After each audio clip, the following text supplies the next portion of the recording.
He looked at her children, all three of them, and said it loud enough for every stranger on that platform to hear.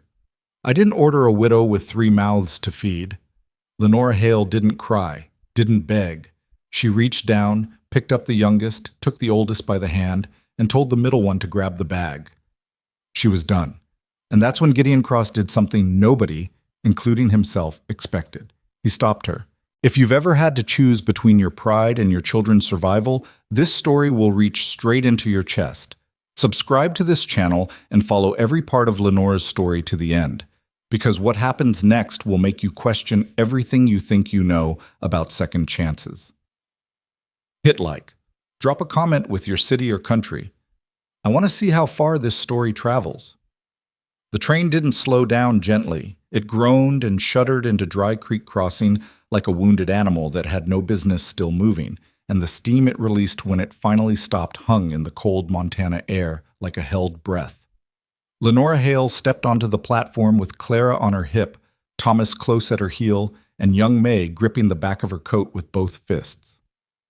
She hadn't slept in 2 days. Her dress was travel-wrinkled, her hair had lost its pins somewhere in Wyoming, and her boots, the good ones she'd saved for this occasion, had developed a split along the left sole that she could feel with every step. She still held her chin level. That was a choice, not a habit. She scanned the platform the way a woman scans a room when she doesn't know what kind of welcome is waiting, quickly, without showing that she's looking. There were maybe a dozen people milling around the small depot, a porter moving crates, 2 older women with market baskets who turned to look at her and her children the way people look at something they weren't expecting to see. A boy of about 14 leaning against a post, chewing something and staring without apology. And then she saw him. She knew it was him before he said a word. The letters had described a rancher, 41 years old, broad through the shoulders, not much for socializing. They had not described the way he stood, like a man who had decided years ago that the world owed him nothing and had made his peace with that. Arms crossed, hat pulled low, a jaw that looked like it had been clenched for so long it had forgotten how to unclench. He was looking at her. No. He was looking at her children. His expression didn't shift dramatically. There was no theatrical scowl, no sharp intake of breath. What crossed his face was quieter and somehow worse. A slow, settling recognition, like a man realizing the bill he'd been handed was larger than he'd budgeted for. Lenora kept walking toward him. "Mr. Cross," she said, not a question. "Mrs. Hale." He didn't tip his hat. His eyes moved from her face to Thomas, then to May, still clinging to her coat, then to Clara balanced on her hip. Clara, who had just turned 2, and who chose that exact moment to hide her face against Lenora's neck. There was a pause that lasted too long. "Your letters said 1 child, Gideon said. "I have 3 children, Lenora said. "I wrote that in my 3rd letter. I received 2 letters. She absorbed that. Somewhere in the correspondence, something had gone wrong. A letter lost, a letter delayed, a miscommunication buried under weeks of slow mail across 2 territories. It didn't matter now whose fault it was. What mattered was that she was standing on a train platform in Montana with 3 children and a split-boot sole, and the man who had agreed to meet her was looking at her like she was a problem he hadn't signed up for. "I see," she said. "I don't think you do," Gideon said. And this was the part that would stay with her, that would root itself in her memory like a splinter too deep to reach. He said it plainly, without cruelty, which somehow made it worse than if he'd shouted it. "I didn't order a widow with 3 mouths to feed." One of the women with the market baskets made a small sound. The boy against the post stopped chewing. The porter pretended very hard to be interested in his crates. Lenora felt the words land. She felt them the way you feel a slap that you see coming. Not with surprise, but with a particular kind of grief, the kind that confirms something you'd hoped wouldn't be true. She didn't answer him, not right away.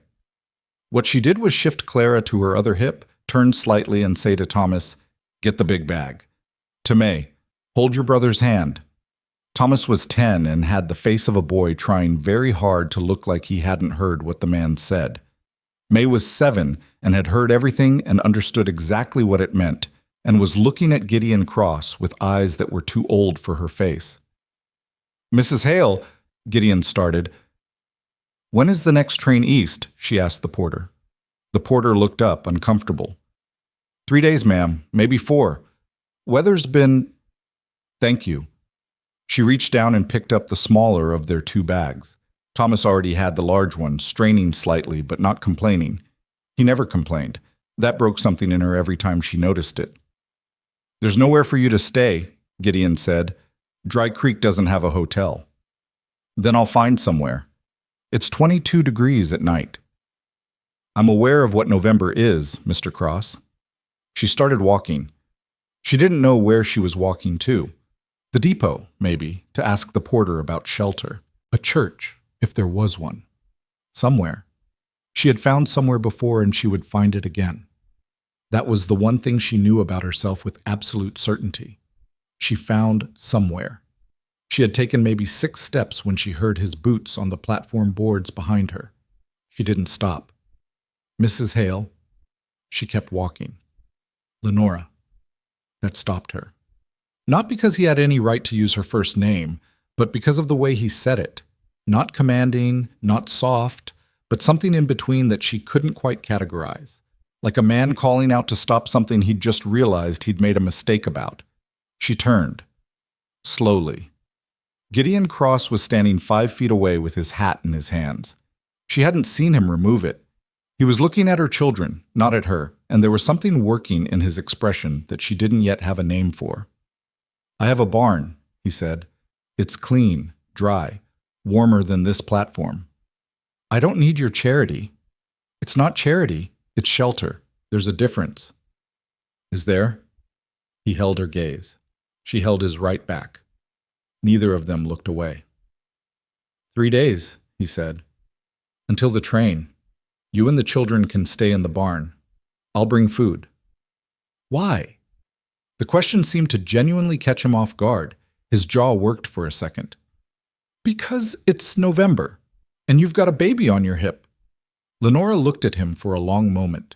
She was trying to read him the way she'd learned to read men over the years, looking for the thing underneath the offer, the condition buried in the generosity. With some men, it was obligation. With some, it was guilt. With some, it was something darker. What she found in Gideon Cross's expression was hard to name. There was discomfort, certainly. There was something stiff and resistant, like a door being pushed open that hadn't been opened in a very long time. But underneath all of that, she found something she had not expected. He looked tired, not sleepy, tired in the deep way, the kind that sleep doesn't touch. "Fine," she said. 3 days. The wagon ride to the ranch was 35 minutes of near silence. May sat in the back with Thomas and watched the landscape with the focused attention of a child who has learned that paying attention to her surroundings is a survival strategy. Thomas kept the large bag between himself and the wagon wall and looked straight ahead. Clara fell asleep against Lenora's arm before they'd cleared the edge of town. Gideon drove without speaking. He wasn't the kind of man who filled silence to make other people comfortable, and Lenora had neither the energy nor the inclination to pretend. She was too busy calculating. 3 days, possibly 4. She had $11.30 left. She'd counted it twice on the train. The return trip east would eat most of that. What remained after the ticket wouldn't stretch far, and she had no family to return to. Her sister in Ohio had made it quietly but unmistakably clear that 3 children were too many. Her husband's people in Kentucky had been kind at the funeral and gone silent afterward. She was 34 years old, and she had 3 children and $11, and she was riding in a wagon toward a stranger's barn in Montana because the alternative was a train platform in 22-degree weather. She had made worse calculations. She had survived worse outcomes. But sitting there in the cold with Clara's sleeping weight against her arm, she allowed herself, privately, completely, without witnesses, to feel how thin the margin had become. Then she straightened her spine. She did this not dramatically but practically, the way you adjust something that has slipped out of alignment. Clara shifted in her sleep and made a small sound. "She always sleep like that?" Gideon asked. Lenora glanced at him. He was looking straight ahead. but she could tell the question hadn't been entirely accidental. Since she was 3 months old, Lenora said, she sleeps hard when she feels safe. Something moved through Gideon's expression, gone too fast to read.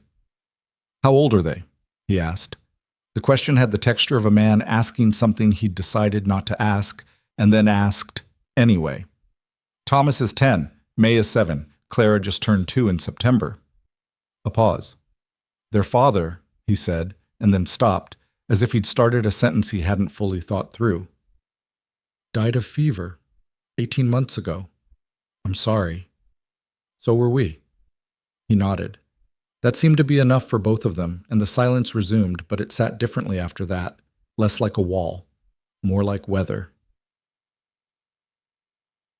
The ranch was not what she'd imagined when she read his letters.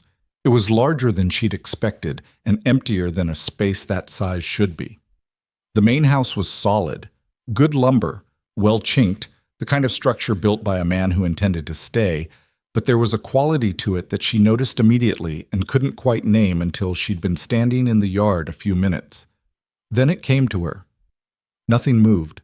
There was no laundry line, no garden remnant, even a winter dead one. The porch had 2 chairs, both pushed to the same side, as if someone had moved them there once and never moved them back.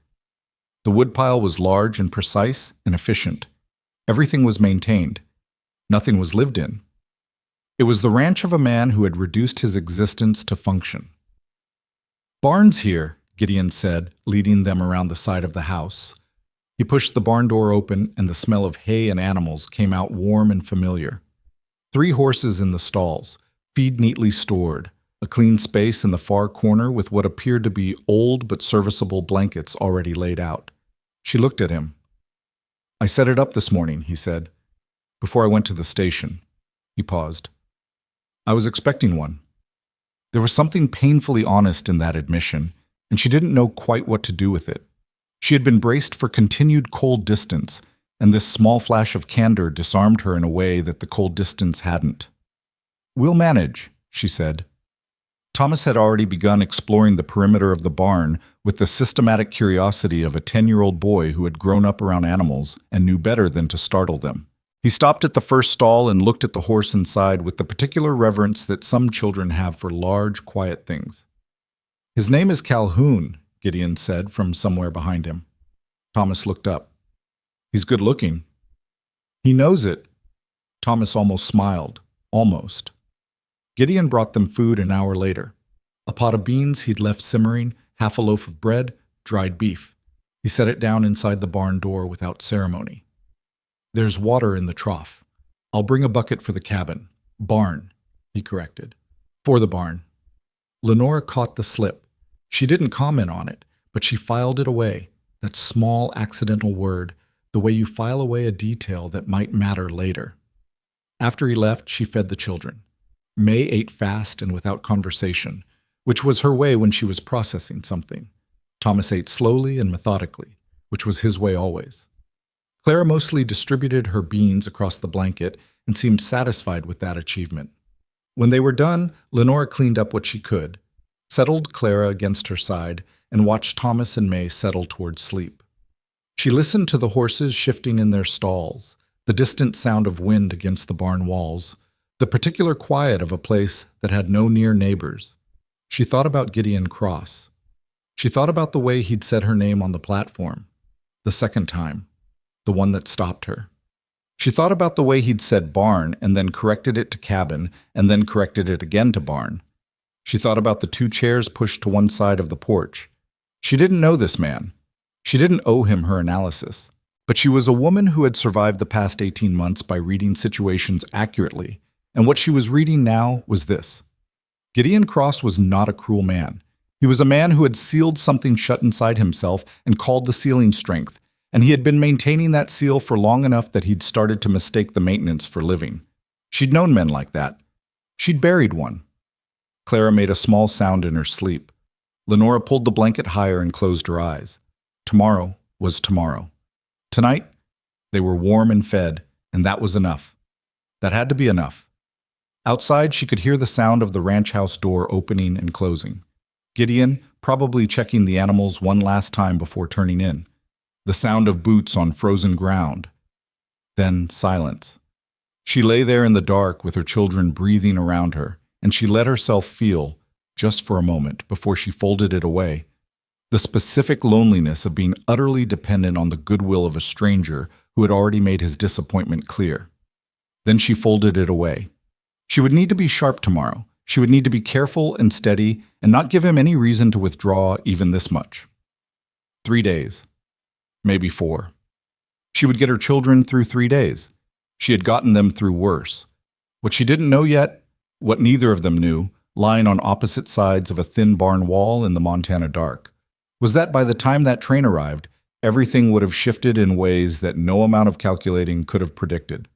But that was tomorrow. Tonight, she let her children sleep. Part 2. A house frozen by grief. She woke before the children, which was not unusual. What was unusual was where she was. The barn smell hitting her before full consciousness did. Hay and horse and cold wood, and for one disoriented second she thought she was back in Ohio, back in the years before her marriage when she'd helped her father with his animals every morning before school. Then Clara shifted against her side, and the present came back all at once. Lenora lay still for a moment, taking inventory the way she'd learned to do after her husband died, checking what was true, what was manageable, what required immediate action. It was a habit born from the weeks after the fever took Edmund, when she'd wake every morning to a fresh understanding of how much had changed, and she'd learned that the only way through was to face the full accounting before she got out of bed rather than let it find her later, mid-task, when she had less room to absorb it. What was true?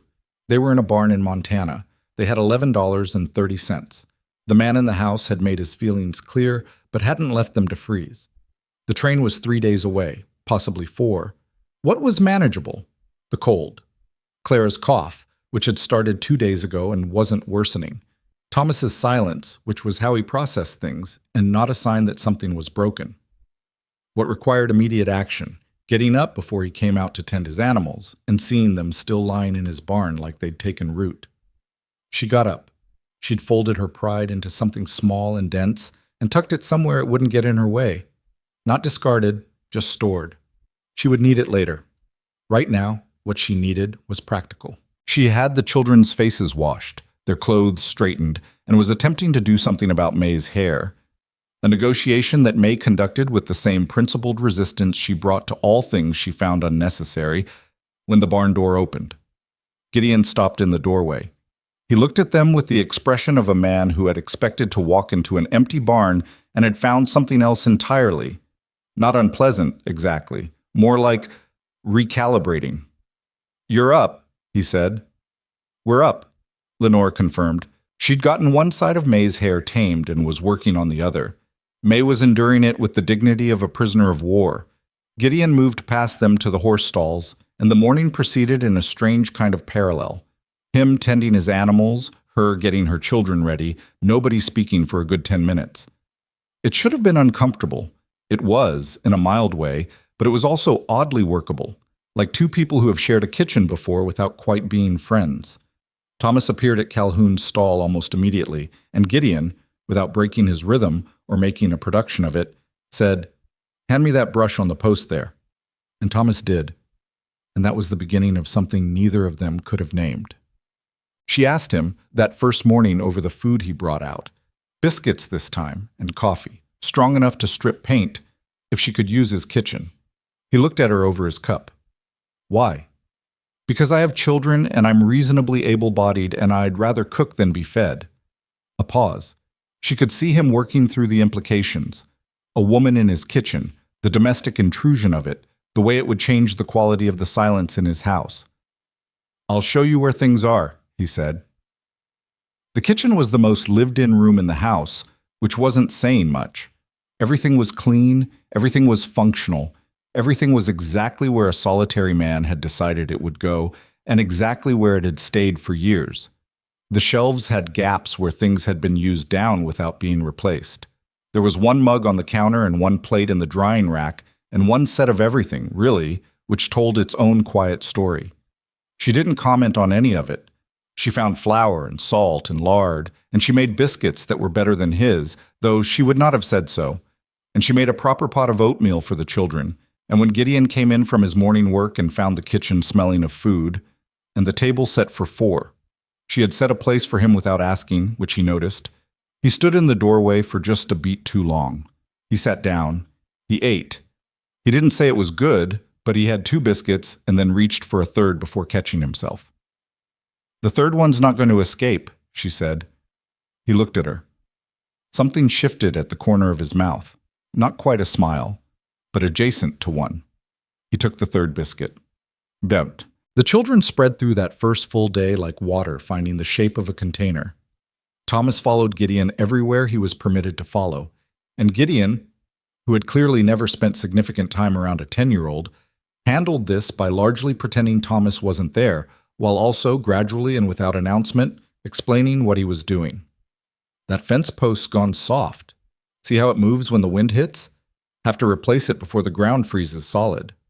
Thomas would nod and look at the post with the seriousness of someone storing information they expect to need later. May, whose method of processing new situations was systematic and slightly unnerving, spent the morning conducting what could only be described as a survey of the ranch property. She walked its perimeter with her hands behind her back and her eyes moving carefully over everything, the way Lenora imagined a small, very serious judge might survey a courtroom before delivering a verdict. Clara discovered the chickens. The discovery was mutual and went badly for about 90 seconds. Clara shrieked, 2 chickens scattered with great indignation, and Gideon came around the corner of the barn at speed with his hand already moving toward the rifle on his hip before he registered what he was seeing. A 2-year-old girl standing in the yard, laughing so hard she could barely stay upright, while 2 chickens recovered their dignity several feet away. He stopped. He looked at Clara. He looked at the chickens. He looked at Lenora, who was trying and failing to look like she hadn't also been startled. "She's fine," Lenora said. "I can see that," he said. He still had his hand near his hip. He dropped it. Clara pointed at the nearest chicken with absolute delight. "Bird," she announced. "That's right," Gideon said, and his voice had changed, flattened somehow, gone careful in a way that didn't match the situation. He turned away before Lenora could read his expression. She thought about that moment later, when the children were asleep and she was sitting in the barn going over her calculations again. The way his voice had changed, the way he'd turned away from a laughing 2-year-old. There was a grief in this man that had specific dimensions. She didn't know them yet, but she could feel the edges of it the way you can feel the shape of something in the dark without seeing it. Mutt. The second night, the temperature dropped. It happened fast, the way Montana cold moved. Not a gradual slide, but a sudden decision, like the sky had made up its mind. By evening, the barn was significantly colder than it had been, and Lenora lay awake listening to Clara's breathing, which had developed a faint rattle that she didn't like. She lay there for an hour, telling herself it was fine. Then Clara coughed, a real cough, not a sleep sound, and Lenora got up. She was standing in the barn, trying to decide whether she could heat water on the barn's small iron stove without waking the other children when she heard boots on the frozen ground outside. The barn door opened. Gideon stood there with a lantern and a blanket. He looked at her. He looked at Clara. He registered the sound of the cough without being told to. "The spare room's off the kitchen," he said. "It's got 2 beds in it. The children would be warmer." "We're fine. I wasn't asking if you were fine. Not unkind. Just factual. The baby has a cough, and the temperature is going to be below 0 by morning. You can have the spare room or you can stay here. Either way, I'm going back to bed." He put the extra blanket down inside the door and left. Lenora stood in the cold barn for a moment. Then she woke Thomas and May, gathered Clara, and carried all of them into the house. The spare room had 2 beds and a window that let in the cold, but was better, considerably better, than the barn. She put Thomas and May in one bed and Clara in with herself. And she lay there in the dark, listening to the sounds of a house instead of a barn, the small structural complaints of old wood and cold weather, and eventually Clara's cough settled and her breathing smoothed out, and Lenora felt the tight thing in her chest loosen slightly. From somewhere down the hall, she heard Gideon's door close. What? By the third day, the children had begun to change the house. It happened in the small ways first. May left a drawing on the kitchen table. Nothing remarkable. A horse, and what appeared to be the barn, and several chickens rendered with 7-year-old precision. She didn't give it to anyone, just left it there. But it was the first piece of paper with a picture on it that the kitchen table had probably held in years. Thomas asked Gideon at breakfast if he could fix the loose board on the porch step, the one that rocked when you stood on it. Gideon looked up from his coffee. "What do you know about fixing porch boards?" "My father showed me. We'd need a nail and a hammer." There was a brief pause in which something moved through Gideon's face. A recognition, maybe, of how naturally the boy had said, "My father showed me," with no performance of grief, no apology for the mention of a dead man, just information. "Nails are in the shed," Gideon said. "Hammer's on the shelf by the door." Thomas nodded and got up to finish his breakfast faster. Clara, for her part, had developed opinions about Gideon. Specifically, she had decided she liked him, which she communicated by following him at a distance of approximately 2 feet whenever both of them were in the same space. She didn't talk to him or reach for him. She simply orbited him with the serene confidence of a child who has decided something and sees no reason to justify the decision. Gideon bore this with a particular kind of stillness. He didn't encourage it. He also didn't discourage it. He just moved through the barn and the yard with this small person shadowing him, and occasionally he would stop and wait for her to catch up before continuing, and then he would continue as if this was normal and he hadn't done anything worth commenting on. Lenora watched this and felt something complicated. She was trying, deliberately, carefully, not to build anything in her mind from these details. They were here for 3 days, maybe 4. The train was coming. Gideon had been clear. She had heard him clearly. She was not in the business of seeing things she wanted to see. But she was also not in the business of lying to herself. And what she was watching was a man being slowly and completely unconsciously worked on by 3 children who had no idea they were doing it. Geet. The train didn't come on the 3rd day. The porter sent word out mid-morning. Weather delay. Maybe 2 more days, maybe 3. He wasn't certain. Lenora received this news in Gideon's kitchen, where she had been making soup from a ham bone she'd found in his larder, and she stood very still for a moment after the ranch hand who'd brought the message from town left. She turned back to the stove. She stirred the soup. She told herself this was information, not catastrophe. Gideon was at the kitchen table going over his account book when she came back in. He looked up. He read something in her face. "Train's delayed," she said. "How long?" 2-3 days more. He looked at her for a moment. Then he looked back at his account book. "I'll need Thomas to help me patch that fence on the north side tomorrow," he said. "If he's willing." She stared at the back of his head. "That's all you're going to say?" "What would you like me to say?" She didn't have a clean answer to that. What she wanted him to say, and what she had any right to ask for, were 2 different things entirely, and she knew it. "Nothing," she said. "Never mind." She went back to the soup. They ate dinner that evening in a quiet that had changed in texture again. Less like strangers, more like... She searched for the word and landed, reluctantly, on family, and then immediately distrusted the word. Families were made of time and choice and shared history.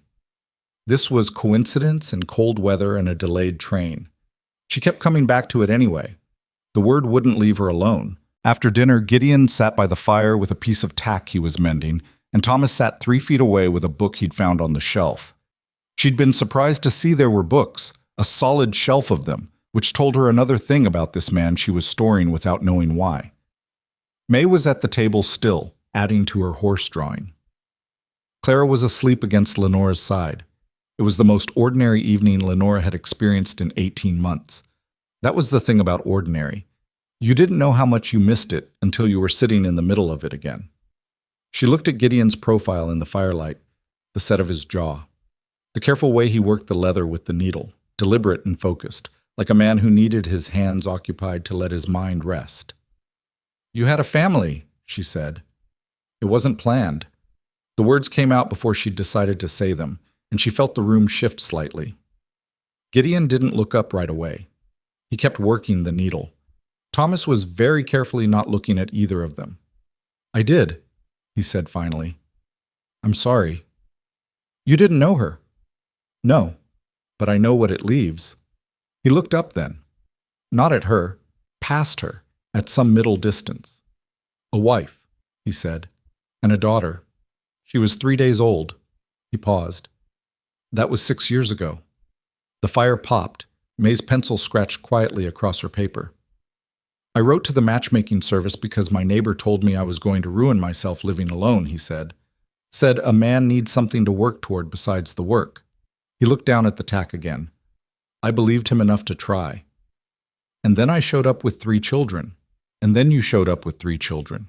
He said it without bitterness, just the plain shape of the fact. I should have been clearer in the letters, she said.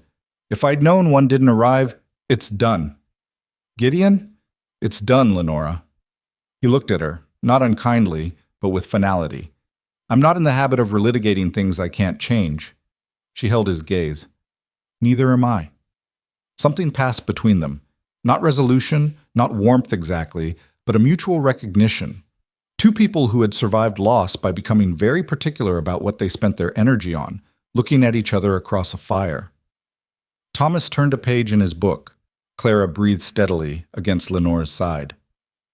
The fence on the north side, Thomas said, without looking up from his book.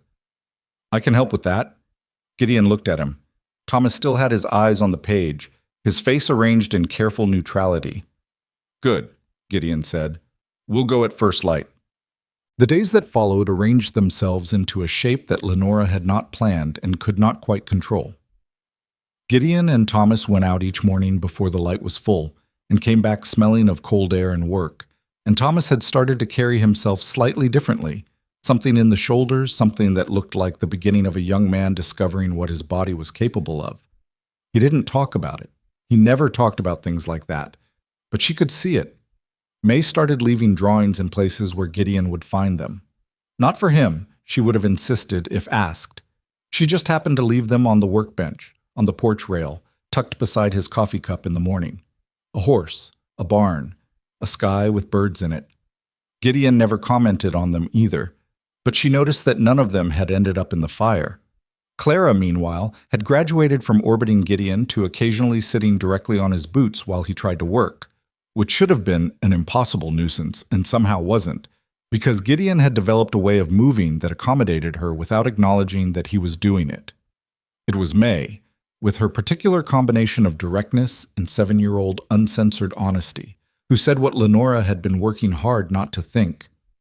She came into the kitchen one morning while Lenora was making bread and said, without preamble, "Do you think Mr. Cross is sad?"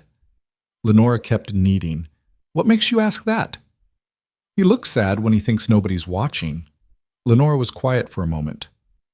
"A lot of people are sad when they think nobody's watching, May." "Are you?" The question caught her somewhere undefended. She turned it over. "Sometimes," she said honestly. May considered this with the seriousness she brought to all things. "Thomas says we should be grateful because at least we have each other." She paused. "I think Mr. Cross doesn't have an each other." Lenora stopped kneading. She stood there with her hands in the dough, and she felt the weight of her daughter's casual observation settle on her with the full force of its truth. A man who had reduced his life to function. 2 chairs pushed to one side of a porch. 1 mug, 1 plate, one of everything. A shelf full of books that suggested a man who needed somewhere to go that wasn't inside his own head. A daughter who had lived 3 days. "Go find your brother," she said softly. May went. Lenora stood at the counter and breathed for a moment. Then she went back to the bread. The night it changed, genuinely, irrevocably changed, started with Clara. Clara's cough, which had eased over the past few days in the warmer house, came back worse. Not dangerous worse, Lenora told herself, but she'd been telling herself that for 2 hours, and Clara's forehead was warm in a way that had moved from concerning to alarming, and it was midnight, and the wind outside had picked up, and Lenora was in the spare room trying to get Clara comfortable and failing. She didn't want to wake Gideon. She held on to that preference for approximately 40 more minutes until Clara's temperature climbed another degree and her breathing became labored enough that Lenora stopped being proud and started being scared. She knocked on his door. He opened it fast, too fast, like he hadn't been deeply asleep. He took one look at her face and didn't ask questions. He went to the kitchen and had water heating before she'd finished explaining, and he came back with extra blankets and something in a small jar that he said was a vapor remedy his mother had used, and he showed her how to put it on Clara's chest. And then he sat down on the floor next to Clara's bed, not on a chair, on the floor, at eye level with her, and said to Clara in a low voice, "You're all right. The heat's not going to win." Clara looked at him with the glassy eyes of a sick child and reached out one hand. He let her take his finger. He stayed there for 2 hours. Lenora stayed with him. They didn't talk much. A few words here and there about Clara's breathing, about whether the fever was holding or climbing. At some point, Thomas appeared in the doorway, sleepless and worried, and Gideon told him Clara was going to be fine and that he should go back to bed, and Thomas went, which said something about what Thomas had come to think of Gideon's word. Toward 2 in the morning, Clara's fever broke. She went limp with the honest sleep of a child who has been sick and is now genuinely recovering, and the change was so clear and immediate that Lenora felt her eyes sting. She looked at Gideon. He was still sitting on the floor, Clara's small hand loose now around his finger, and he was looking at Clara's face with an expression that she hadn't seen on him before. Something open, something unguarded, something that had gotten past whatever he kept between himself and the rest of the world. "She'll sleep well now," he said quietly. "Yes." He looked up. They were close, closer than they usually managed to arrange themselves, the small room not offering much choice about that. She could see the tiredness in his face, and under the tiredness, something that she recognized the way you recognize an old wound in someone else. The specific grief of a person who has learned that loving something small and helpless is the most terrifying thing there is. "Your daughter," she said, softly. Not a question. He didn't look away. "She had her mother's hands," he said, "right from the start. Smallest hands I'd ever seen." He hadn't meant to say it. She could tell from the brief hardening around his jaw after the words were out, the slight pulling back of someone who has let something out that they'd intended to keep in. She didn't say she was sorry again. She'd already said it once, and he wasn't a man who needed things repeated. What she said was, "What was her name?" He looked at her. For a second, she thought she'd misjudged it, pushed too far into something he'd walled off. "Ruth," he said. "We were going to call her Ruth." Lenora held that name in the room for a moment. "That's a good name," she said. He nodded once. Then he looked at Clara's sleeping face. "She's got her mother's stubbornness," he said. "The way she looked at me when I came in with the remedy, like she was deciding whether to trust me." Lenora almost laughed. "She does that with everyone. Seems like she'd be a handful. Every day." He was quiet for a moment. "Good," he said. "That kind usually turns out all right." He got up slowly, the way a big man gets up from a floor, with the acknowledgement that the floor was harder than he'd thought it would be. He looked at Clara one more time. "I'll check her again in a few hours," he said. "Wake me if it comes back." He left. She heard his door close down the hall. Lenora sat beside Clara for a long time after that, listening to her even breathing, thinking about a man sitting on a floor with a sick child's hand around his finger at 2 in the morning, choosing to stay.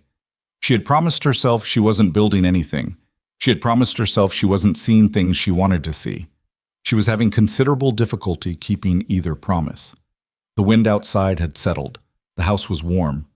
Somewhere down the hall, a man who had sealed himself shut was lying in his bed in the dark, holding the name of a daughter who had never gotten to be called it, and Lenora pressed her palm gently against Clara's back to feel her breathe.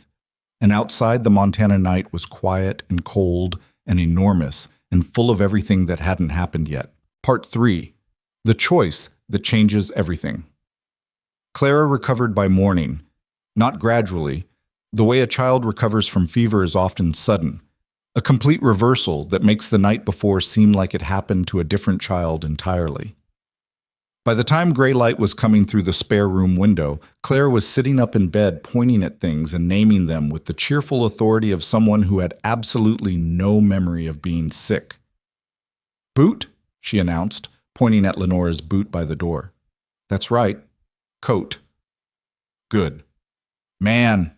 She was pointing at the hallway. Gideon had just passed the door on his way to the kitchen, and Clara tracked him with the focused interest of a small scientist whose subject had just reappeared. "Yes," Lenora said. "Man." She could hear him in the kitchen, the particular sounds of his morning, the way he filled the kettle without setting it down hard, the creak of the second floorboard from the stove. She had learned the sounds of this house faster than she'd expected. She wasn't sure what to do with that. Thomas was already up, already dressed, sitting at the kitchen table by the time Lenora brought Clara out. He looked up when they appeared, and his eyes went straight to Clara, reading her the way older siblings learn to read the youngest, quickly, for information. "She's better," Lenora said. Thomas let out a breath he'd been holding since sometime in the night. Gideon was at the stove. He turned when he heard them come in, looked at Clara for a long moment, and Clara looked back at him with her arms out, which was her method of communicating that she wished to be picked up. Gideon looked at those outstretched arms. Lenora watched him look at them. He dried his hands on the cloth by the stove. He walked over. He picked her up. Clara patted his jaw with one open hand, the way she had with her father, and Lenora had to look away.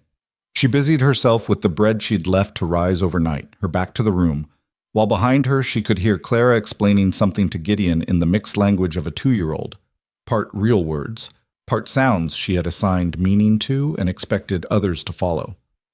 "I don't know what that means," she heard Gideon say. "Bird," Clara said definitively. "There aren't any birds in the kitchen." Clara patted his jaw again, apparently satisfied that she'd clarified things sufficiently. May came in from the spare room with her hair only slightly catastrophic, saw Gideon holding Clara, and stopped in the doorway for a half-second the way a child stops when they've seen something they want to look at without being caught looking. Then she went to her chair and sat down and was very busy with the arrangement of her spoon. It was ordinary. It was the most ordinary morning Lenora could remember in a long time, and that was exactly what made it so dangerous. She pressed down on the bread dough harder than necessary. Chout. The train came 2 days later. She didn't hear from town directly. Gideon came in from the yard mid-morning and said, "Harlan's boy rode up. The train's running again. It'll be through Thursday." Thursday was 2 days away. Lenora was at the kitchen table mending Thomas's trousers, which had developed a tear at the knee that morning in the way that boys' clothing develops tears. Without warning and without explanation, as if the fabric simply grew tired of trying. She kept her eyes on the stitching. "All right," she said. She heard him come into the kitchen. She heard him stand near the counter. He didn't immediately do whatever he'd come in to do. "The north fence is finished," he said. "Thomas did good work." "I'll tell him you said so." "You could let me tell him." She looked up. He was standing by the counter with his hands loose at his sides, looking at her in the careful way he'd been looking at her since the night with Clara. Like a man who has adjusted his assessment of something and hasn't entirely finished adjusting. "All right," she said again. He came and sat down across from her, not at his usual end of the table. Across from her, which was where Thomas usually sat, and which meant their knees were a foot apart, and she could see his face without making an effort to. "I've been thinking," he said. She waited. "You could stay." She set down the mending. He held up one hand. Not stop, more like, "Let me get this out while I'm able to." "I'm not saying, I know I said things at the station that, what I'm saying is the offer I made originally. It still stands, if you want it." "Gideon, I know I don't recommend myself well. I know the house is—" He paused, seemed to consider several words and discard them. "I know I'm not easy to live with. I've been told." "By who?" "My neighbor, mostly. Man's been trying to talk sense into me for 6 years. He looked at his hands on the table. They were scarred across the knuckles. Ranch work, probably, but she found herself wondering about the specific stories. "The children," he said. "They're good. Thomas especially. That boy's going to be something." "I know that." "And May's something else entirely." The corner of his mouth moved. "She left a drawing on my workbench this morning. A horse with what I think is supposed to be me riding it, except I look like I've survived some kind of serious injury. She draws what she sees. That's what worries me." But he said it without any real worry in it, and that was new. That small, dry humor given so carefully. She hadn't seen it until these last few days, and now that she'd seen it, She wasn't sure she could go back to not having seen it. "What are you actually asking me?" she said. He met her eyes. "I'm asking if you'll stay. Not for a season. I'm asking—" He stopped, started again. "I'm asking if you'll consider making this another stop." The words were working against him. He was a man who had spent 6 years with nobody to practice them on. "If you'd consider marrying me properly. When you're ready. When we know each other better," she said. "Yes." She looked at him for a long moment. She thought about what May had said. Mr. Cross doesn't have each other. She thought about 2 chairs pushed to one side of a porch. She thought about the way he'd sat on the floor at 2 a.m. with a sick child's hand around his finger and chosen not to leave. She thought about Edmund. About the particular way grief works. How it doesn't end, but it changes shape. And how the shape it was in now felt less like a wall and more like a scar, still there, just no longer bleeding. "I have 3 children," she said. "I'm aware." "You said—" "I know what I said." He held her gaze. "I was wrong." Those 3 words cost him something. She could tell from the way he said them, plainly, without qualification, like a man who has decided that the cost is less than what he'd lose by not paying it. She had not expected Gideon Cross to be a man who said, "I was wrong in that particular way," and the fact that she'd underestimated him in that specific direction was something she tucked away. "I'll stay," she said, "through winter, and we'll see." "Through winter," he agreed. It wasn't romantic. There were no dramatic declarations. He didn't reach across the table and take her hand. She went back to the mending. He went back to whatever he'd come in to do. But the kitchen felt different after that in a way she couldn't name precisely. Like a window had been opened somewhere, just a small one, just enough.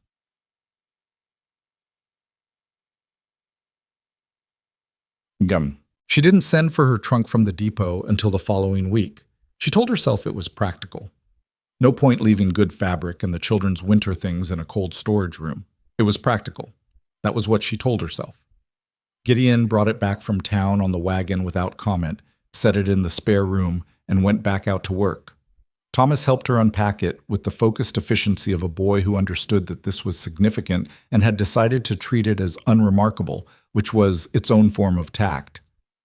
May pulled out her carved wooden horse, a thing her father had made for her, small and slightly lopsided, which she kept wrapped in her best dress, and held it for a moment before putting it carefully on the windowsill. "So we can see the real horses too," she said.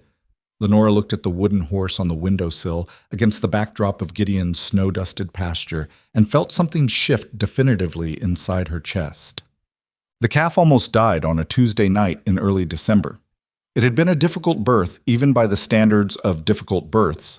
The heifer too young, really, the calf too big. And by the time Gideon had come in from the evening check and realized what was happening, it had already been going wrong for a while. He came in only to get rope and a lantern and didn't stop to explain, but his expression was enough that Lenora dried her hands and followed without being asked. Thomas was right behind her. "Stay inside," Gideon said to Thomas when he saw him. "I've helped with a birth before," Thomas said. Gideon looked at him in the lantern light. "Have you?" "Our neighbor's horse, my father and I." Something in the way he said "my father and I," not with the practiced care of grief, but just as information, just as a piece of who he was. And Gideon gave one nod, and that was that. The next 2 hours were not clean or easy or anything that would be described with soft words. The heifer was exhausted and frightened, and the calf was positioned wrong, and there was a period of maybe 40 minutes where what they were doing wasn't working, and Gideon's expression had gone flat in the way of someone shutting down everything that wasn't immediately useful. He didn't waste words. His hands moved with the knowledge of a man who had done this many times and knew what the different outcomes looked like, and he was working against one of them. Lenora was there when it mattered. She held the heifer's head when she needed holding, and she talked to her, low, steady, the same tone she'd used with each of her children when they were small and frightened, because the heifer didn't know words, but she knew steadiness, and steadiness was something Lenora could give regardless of what was happening to her own heart rate. Thomas was on the other side of the stall doing exactly what Gideon told him to do, exactly when he was told to do it. without panic, without grandstanding, just working. Gideon saw it. She could tell from the moments he glanced at Thomas, brief, taking inventory, and each time something settling slightly in his expression. When the calf finally came, it came all at once, and the sound it made, the first wet, indignant announcement of a new animal in the world, hit Lenora somewhere she hadn't expected. She felt her eyes sting for the second time in a week, which was more than she usually allowed herself, and she was grateful for the poor lantern light. Gideon worked without stopping, clearing the calf's airway, rubbing it down with straw, watching it. The calf's legs moved, stopped, moved again, more deliberately. "There," Gideon said. "Just that. There." Thomas was breathing hard. He looked at Gideon. "Is it—" "She's fine," Gideon said. "She's going to be fine." Thomas sat back against the stall wall and looked at the calf in the way of a 10-year-old boy who has just discovered what he is capable of and is not quite sure what to do with the discovery. His hands were shaking slightly, which he was trying to hide by pressing them flat to his knees. Gideon looked at him. "Your hands are supposed to shake after something like that," he said. "Means you understood what was at stake." Thomas looked up. "Your father taught you right," Gideon said. "The way you held when I told you to hold. That's not easy." Thomas didn't say anything. He nodded, once, the way Gideon nodded, a gesture he had absorbed from somewhere over the past 2 weeks without knowing he was doing it. Lenora saw it, and felt the sting again, and pressed her palm against the heifer's warm neck and breathed. They stayed in the barn for another hour, making sure the calf nursed. She was small, but she was determined. A bad start, and already fighting. Lenora watched Gideon watch the calf with the same careful attention he'd turned on Clara that night, and she understood, without needing to be told, that for him these things were connected. New life. The particular fragility of it. The thing you can lose in an hour that you thought you were going to have forever.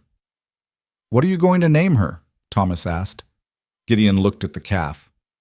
"Don't name them," he said. "Not the working ones." "Why not?" "Makes it harder." Thomas considered this. "Seems like it would make it better, if they have a name." Gideon glanced at him. There was something that almost became a smile. "She's your call, then. You were here for it." Thomas thought seriously for a moment. "November," he said, "because that's when we got here." The barn was quiet for a second. "November," Gideon said. He looked at the calf. "All right." Lenora walked back to the house ahead of them, needing a moment to herself in the cold dark, needing to feel the space around her while she dealt with what was happening inside her chest. The sky above the ranch was enormous and packed with stars, the way Montana skies got in December when the air was clear and cold and clean, and she stopped in the yard and looked up and breathed. She had come here to survive. She had come with her children and her $11 and her dignity packed as tightly as she could manage it, and she had planned to get through 3 days and get back on a train and figure out the rest. She had not planned for Thomas to learn to hold a fence post from a rancher who couldn't stop himself from explaining things. She had not planned for May's drawings to accumulate on a workbench, or for Clara to reach her arms up to a man with 6 years of sealed-up grief in his chest, and for him to pick her up. She had not planned for any of this. Behind her, she could hear Thomas and Gideon walking back from the barn, and Thomas was talking, actually talking, in the loose, easy way he almost never talked, describing what it had felt like when the calf finally came, and Gideon was listening, not filling the silence but not letting it drop either, asking a question here and there that kept Thomas going. She heard Thomas laugh. It was the first time she'd heard him laugh in 18 months. Not a child's giggle, he was past those, but a young man's laugh, caught off guard, unguarded, real. She pressed her hand over her mouth for a second. Then she took her hand away and made herself walk toward the house, because she was not the kind of woman who stood in a yard crying, and she had rules about that, and she was going to keep them. She waited until the children were asleep. Then she knocked on the door of the small room off the kitchen where Gideon had taken to sitting in the evenings when the house was quiet, with his account books, or a piece of tack, or sometimes just sitting, which was its own kind of honesty about a man. He looked up when she came in. She sat down across from him. She had been organizing her thoughts on the walk from the children's room, and she had decided to be direct, because she was not built for anything else, and it was too late to start now. I need you to know something, she said. He set down what he was holding. When you asked me to stay, she said, I said yes because it was practical. The children need shelter and you need help, and the mathematics of that worked. That's what I told myself. And now? Now I'm telling you that I don't think it's mathematics anymore. She held his gaze. And I think you should know that, because if it's still mathematics on your side, then we need to be honest about that before this goes any further. He was quiet for a moment. The fire made the only sound in the room. It stopped being mathematics for me, he said. Approximately when your daughter tried to sit on my boots while I was trying to nail a fence rail. She felt something release in her chest. Clara does that. I noticed. She did it to my husband's brother. He didn't know how to handle it either. How did he manage? He tripped over her twice and then gave up and sat on the ground, and after that they got on fine. Gideon looked at her steadily. I haven't tripped over her yet. The winter's young. That almost smile came back, wider this time. Almost, but not entirely there. She was learning that with Gideon, almost was significant. It was his version of full. I don't know how to do this well, he said. I want you to know that. I know how to run a ranch. I know how to work hard and keep my word. But He stopped, and there was none of the easy fluency in it that some men had, the practiced warmth of a man who had said things like this before.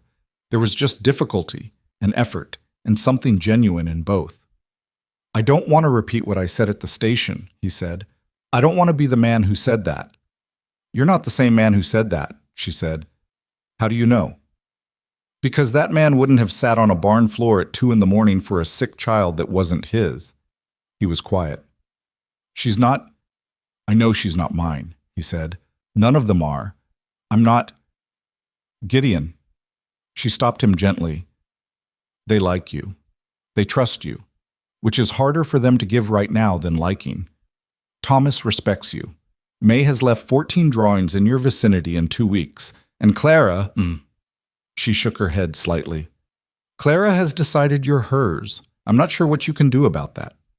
He looked at his hands, the scarred knuckles, the calluses, hands built for work, not for small things. Your husband, he said, was he a good man? The question surprised her. Yes, she said. He was a good man who was sick for a long time before he died, and the last year was hard, and I'm not going to pretend it wasn't. But yes, a good man. You miss him. I'll always miss him. That's not the same as being unable to... She stopped, choosing her words. That's not the same as being unable to build something new. He looked at her. You're more honest than I'm used to. Would you prefer something else? No, he said, and she believed him completely. No. I've had 6 years of nobody honest in this house. I've had plenty of something else. They sat for another few minutes, not talking, which was different from the silences of the early days. Those silences had been walls. This one was more like a room they were both standing in, having decided to be there. Edmund, she said. My husband's name was Edmund. I just want you to have it. Not because you need to carry it, but because it's right for you to know his name. Gideon said the name quietly, once, as if he was putting it somewhere for safekeeping. Ruth and Edmund, she said. He met her eyes. The ones who got us here, she said. He nodded slowly. There was grief in his face and also something else. Something that wasn't quite peace, but was in the same territory, the way a scar and healed skin can exist in the same place. Thomas named the calf well, he said after a moment. He names things well. He'd make a good rancher someday. If he wanted it. She looked at him. Tell him that. Don't tell me. He held her gaze. I will. She got up. She said goodnight. She walked back down the hall and checked on the children. Clara, breathing evenly and warm. May with her arm thrown over her face in the particular way she slept.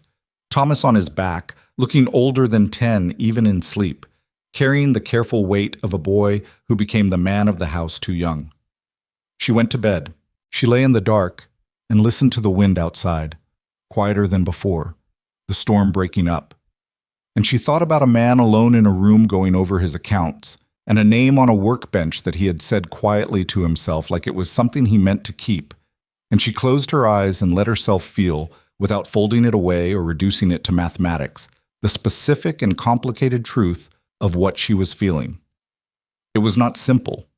It had Edmund in it, and Ruth in it, and 3 children, and a split-boot soul, and a train platform, and a man who had said the wrong thing, and then, slowly, imperfectly, without elegance, had been working his way back from it ever since. It was not simple, but she had not been promised simple. What she had been given was something she hadn't known to ask for. A man with his own wreckage, working hard at something, trying.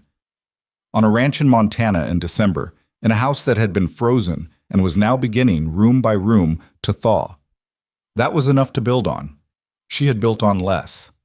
Outside, November, the calf, not the month, made a sound in the barn, small and new, and the night settled around the ranch like something that had finally found its shape.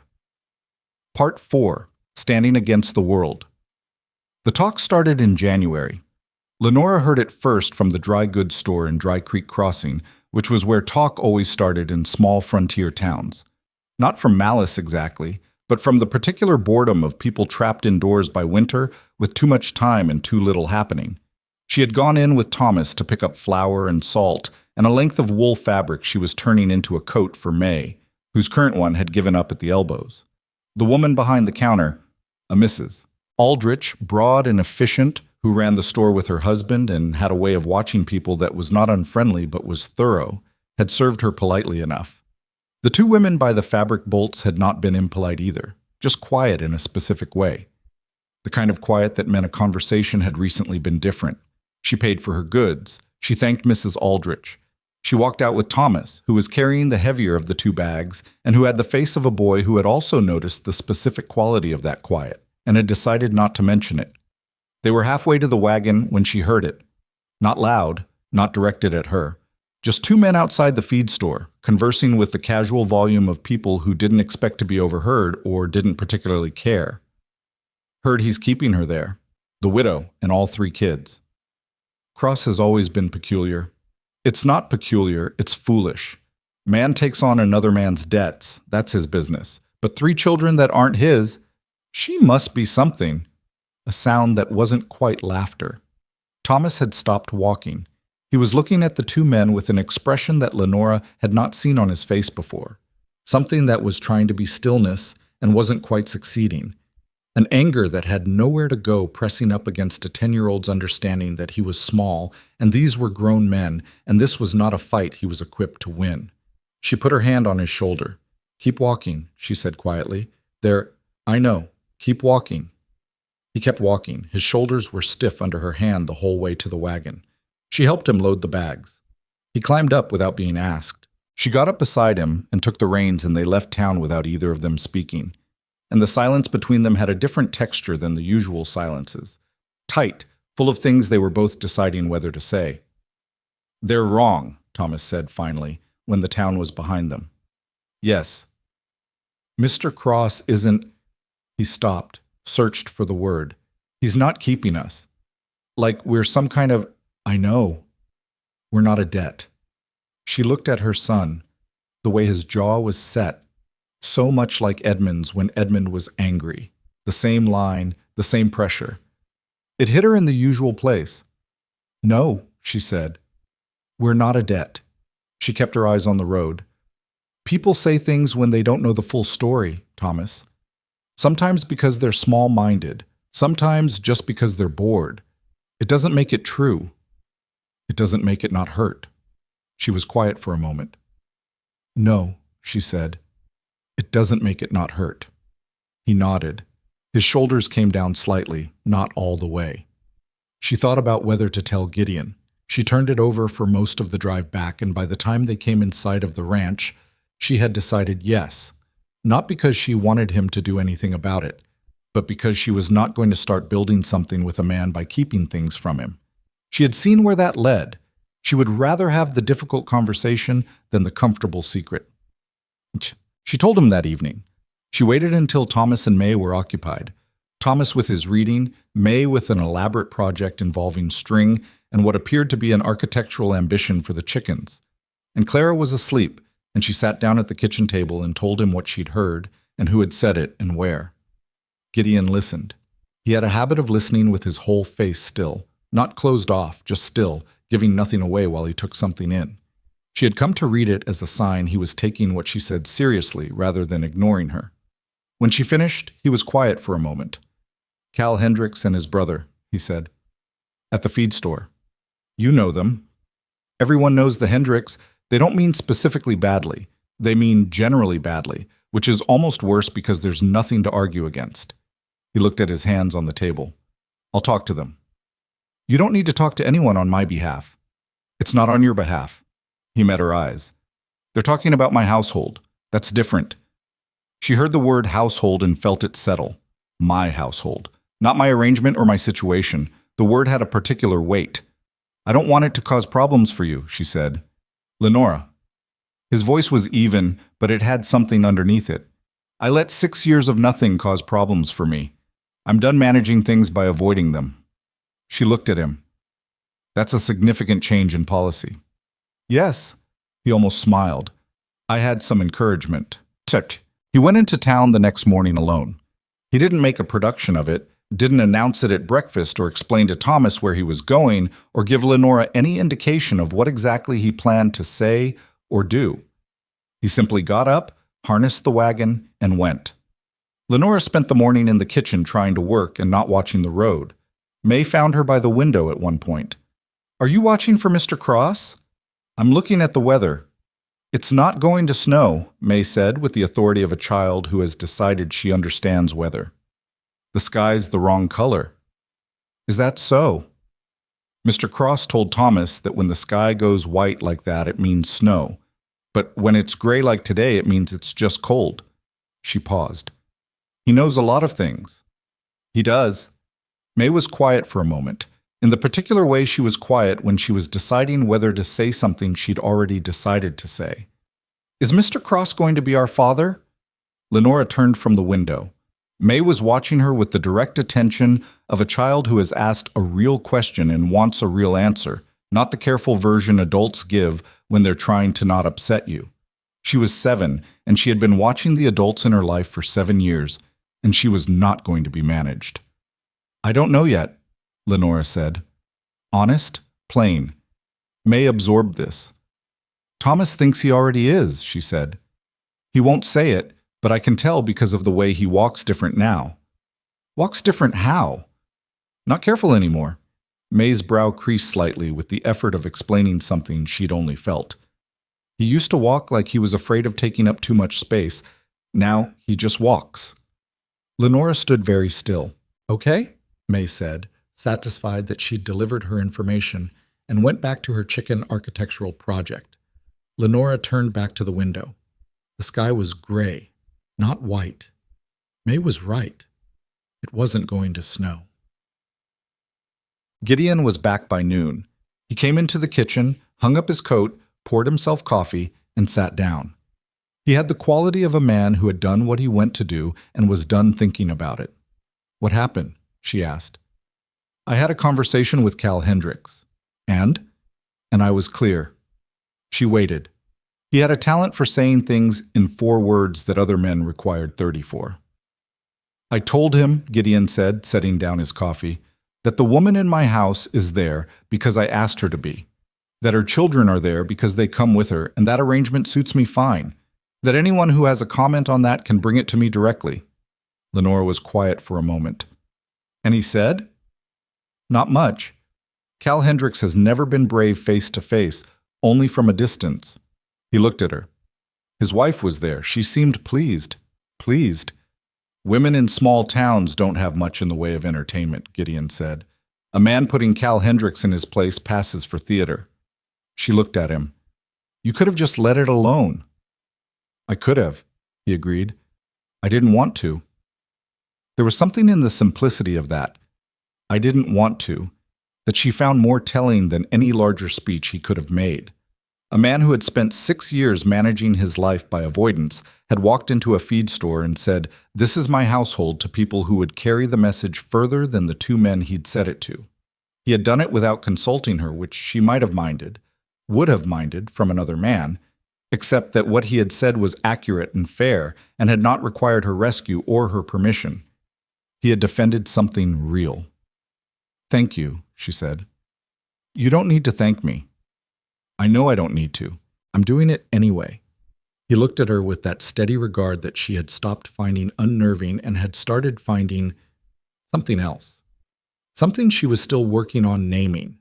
Thomas came in from outside with cold on his face and a question about the north pasture fence, and the moment moved on the way moments in working households do, absorbed into the practical ongoing current of the day.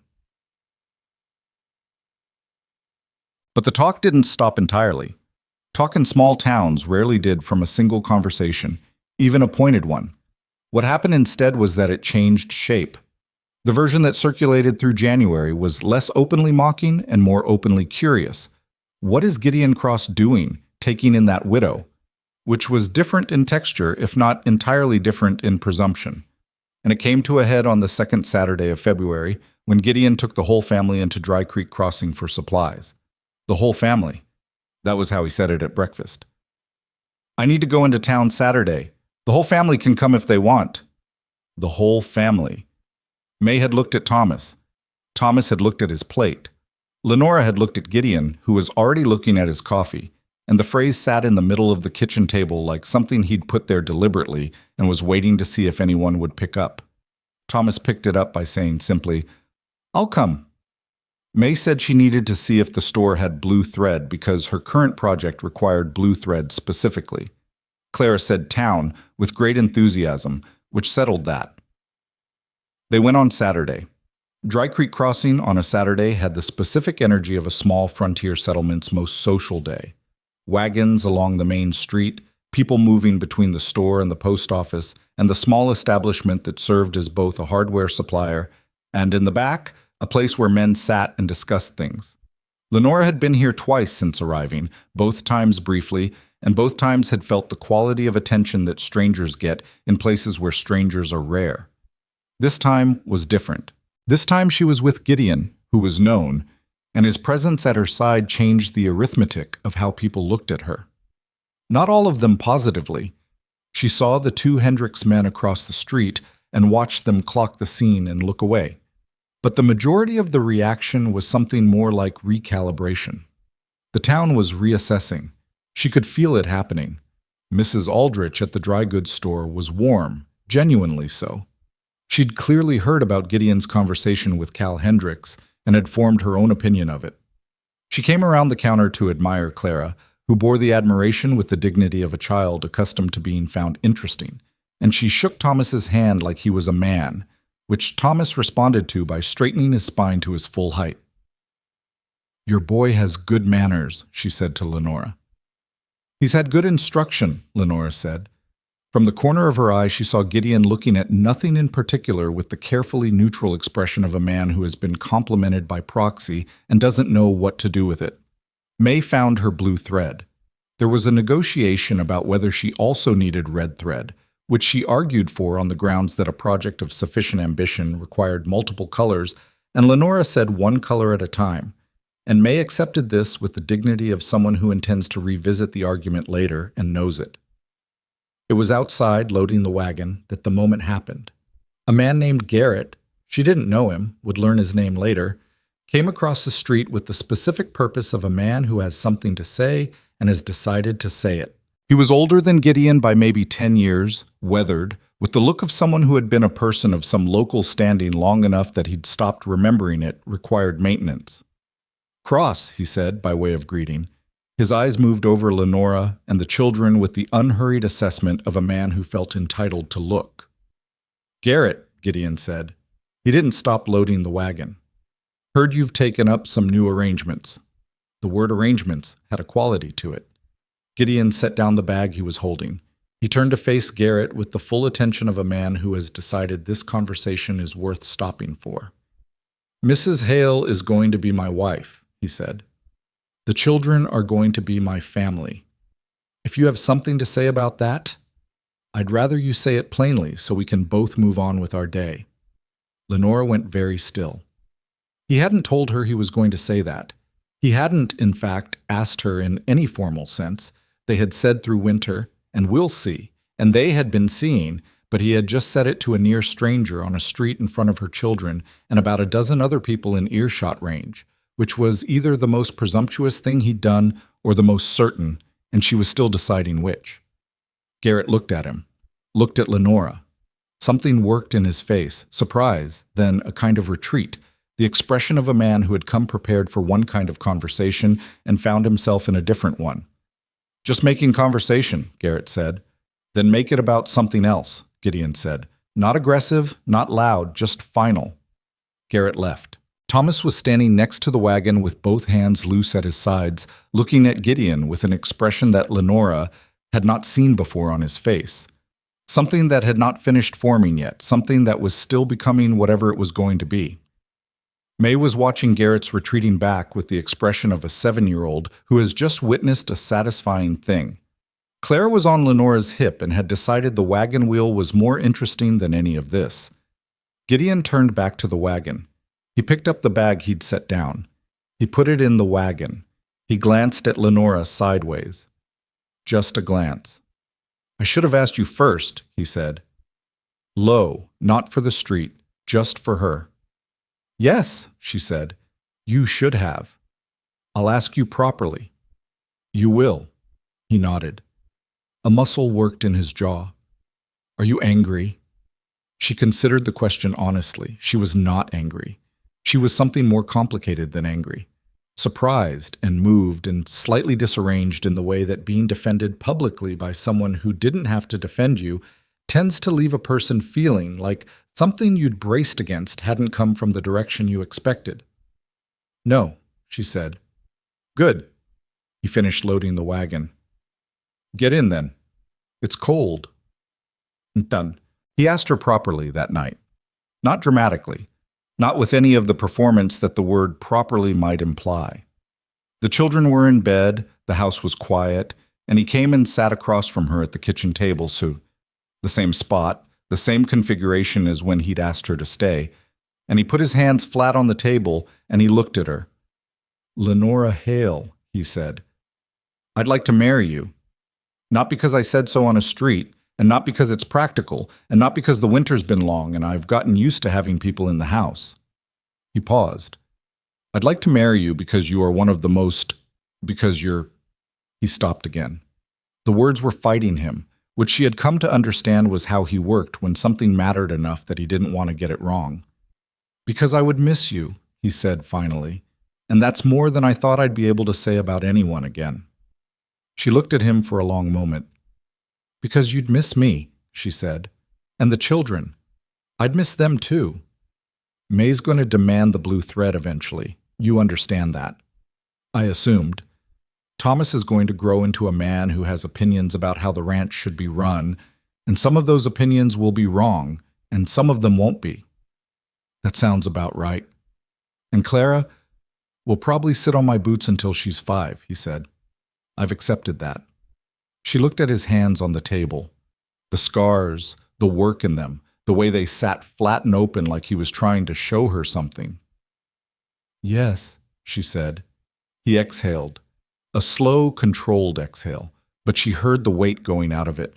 "Yes," she said again, more evenly, because she wanted him to hear it without the tremor she could feel working at the edges of her voice.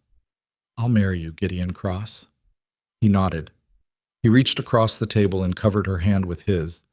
Not romantic, not practiced, just a man putting his hand over a woman's hand, because he needed to make physical contact with the fact of what had just happened.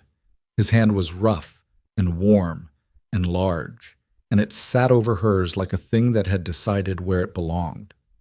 They stayed like that for a minute. Then he said, "I don't have a ring. I didn't ask for one. I'll get one. When there's money for one, not before." He looked at her. "You're going to be an argument every day of my life, aren't you?" "Every day," she said. "Is that going to be a problem?" He almost smiled, the most of an almost she'd seen from him yet. "No," he said. "It's going to be the best thing about it." Yeah. The weeks that followed had their own difficulties, because life does not pause for decisions made at kitchen tables, however significant. There was a problem with the east pasture fence that required a week of repair in deep cold. There was a dispute with a neighboring rancher named Pruitt about a section of property line that Gideon had been tolerating for 2 years and decided to stop tolerating, which required 2 trips to town and a surveyor and considerably more paperwork than Lenora had expected frontier property disputes to involve. Thomas split his hand open on a wire and needed stitches, which Lenora administered herself with a steadiness that afterward left her sitting alone in the kitchen for 20 minutes staring at nothing. And May got sick. Not as sick as Clara had been. A fever that climbed and then stopped climbing. A cough that stayed in her chest for a week without going deeper. But it was May. And May being sick was different from Clara being sick in the specific way that every sick child is different from every other sick child. May was fierce and private about illness, which meant she hid it too long, and by the time Lenora caught the fever, she'd had it for a day already. Gideon sat with her the first night the way he'd sat with Clara. May, unlike Clara, was not a child who accepted comfort passively. She was sick and unhappy about it, and she had opinions. "I don't need someone to sit with me," she said. Her voice was rough. "I know," Gideon said. "Then you can go." "I can." He didn't. May looked at him in the lantern light with the flat assessment she brought to everything. "Why do you stay if I tell you to go?" "Because you tell me to go, and you don't mean it." A pause. "I might mean it." "You might," he agreed. "But you're looking at the door every time you hear a sound, which is what people do when they want to know someone's nearby." She stared at him. This was more than he usually said at one time, and she was recalibrating. "My father used to do that," she said. "Sit and not talk." "Sounds like a man who understood something." "He was quiet." "You're quiet, too." She coughed, pressing her mouth into her arm. "But different kinds." "Different how?" She thought about it seriously, despite the fever. "Papa was quiet because he was happy and didn't need words. You're quiet because you had something heavy, and you're still putting it down." Gideon was still for a moment. "That's exactly right," he said. May looked at him. "Are you almost done putting it down?" He looked at the wall for a moment, then at her. Getting there. She seemed to accept this. She settled into her pillow. "Good," she said, "because we need you to be done. We're staying and you should be here for it." Gideon said nothing, but Lenora, who was standing in the doorway where neither of them could see her, watched his face in the lantern light and saw the thing that finished forming there, the thing that had been becoming since the train platform, since the barn, since November, the calf, and 2 chairs on a porch, and a shelf full of books, and 6 years of one of everything. She stepped back from the doorway before he could see her. She went to the kitchen. She sat down. She pressed both hands flat on the table the way he had, that night he proposed, as if physical contact with something solid might help. Somewhere in the next room, a 7-year-old girl was telling a man to finish putting down his grief because they needed him present, and he was sitting with her in the dark, not saying anything, and somehow that was exactly the right response. She had $11.30 when she arrived. She had planned 3 days and a train east and some kind of beginning somewhere that she hadn't been able to picture yet. She had been out of options and holding herself at the spine and not letting her children see how close the margin was. And now, she looked at the ring she didn't have on her finger. She thought about the surveyor's letter on the counter about the east pasture. She thought about Thomas walking without being careful about space, and May's wooden horse on the windowsill, and November the calf growing fast and strong in the barn.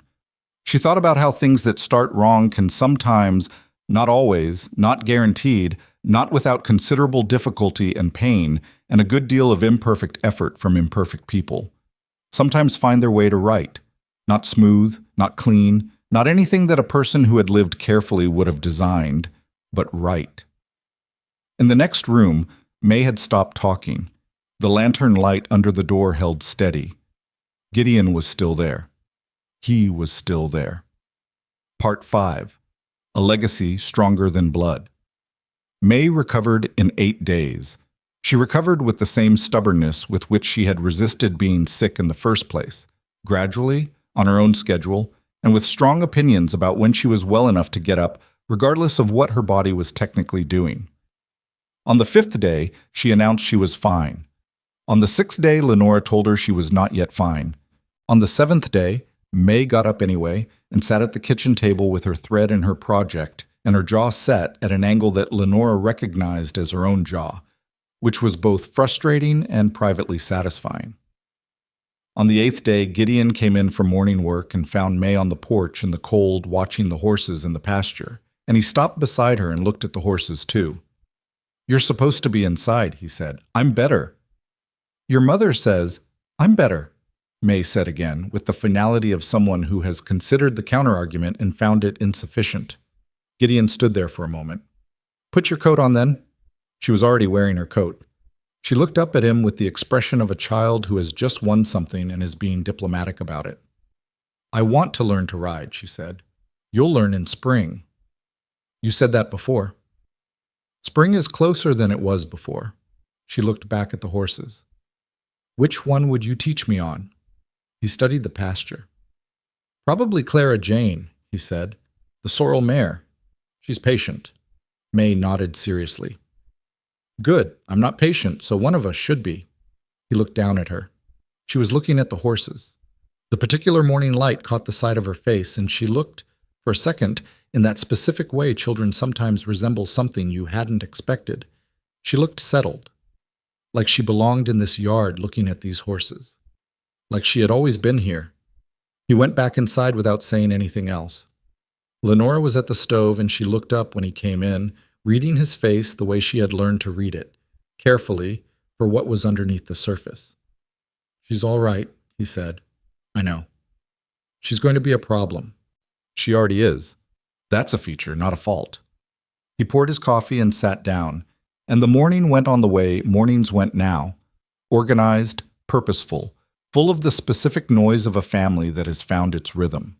Not peaceful exactly, because 4 people in a household and a working ranch were never exactly peaceful, but grounded, like a thing that knew what it was.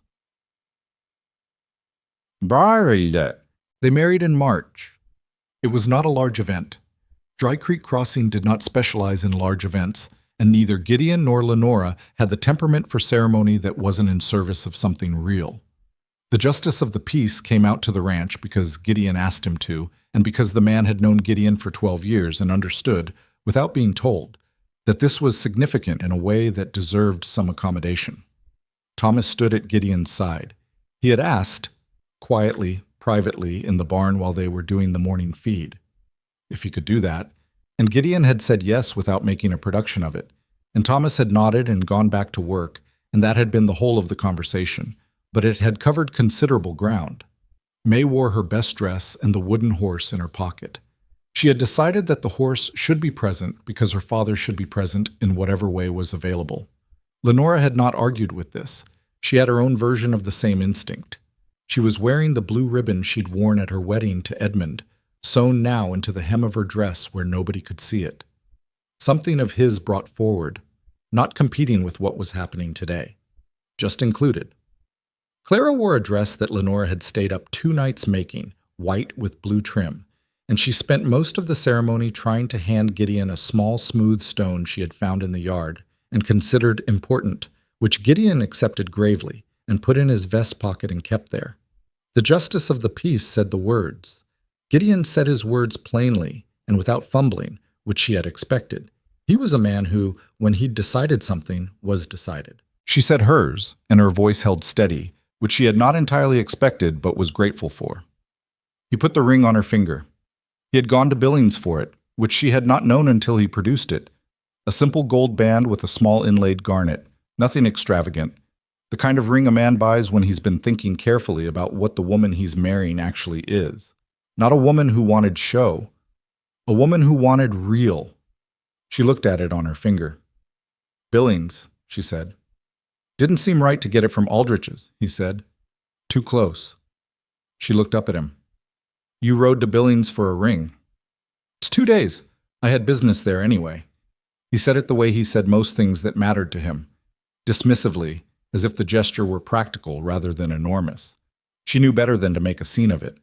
She just looked at him long enough that he understood she understood, and he looked back long enough that he accepted that, and then the justice of the peace cleared his throat, And that was that. May handed Clara a wildflower she'd found, something determined and early and purple, pushing up through the last of the snow at the edge of the porch. And Clara held it with the concentration of a child trying very hard not to destroy a thing she'd been trusted with. It was not a perfect wedding. The wind came up halfway through and took Lenora's carefully arranged hair into something more honest. Thomas sneezed at exactly the wrong moment and looked mortified. Clara dropped the flower and cried briefly and was consoled by Thomas with the ease of long practice. Gideon stepped on the hem of her dress when they turned and she felt it pull, and the stitch held but barely. None of it mattered. What mattered was the ring on her finger and the stone in his vest pocket, and the way Thomas stood at his side with his shoulders level and his chin up. What mattered was that they had gotten here from that train platform in November, through everything in between, and they were still standing. Spring arrived the way Montana springs always arrived. Argumentative, cold one day, and warm the next. The ground thawing and refreezing in a cycle that tested every fence post and every patient simultaneously. The ranch woke up. November the calf was no longer precisely a calf, but a leggy, awkward yearling who had opinions about her feed schedule. The chickens resumed the complicated social politics that cold weather had suppressed. The horses shed in enormous quantities, and Thomas spent a devoted week brushing them with the thoroughness of a boy who had found one of the things he was meant to do. May got her riding lesson in April. Clara Jane, the sorrel mare, was exactly as patient as Gideon had promised. May was exactly as impatient as she had warned.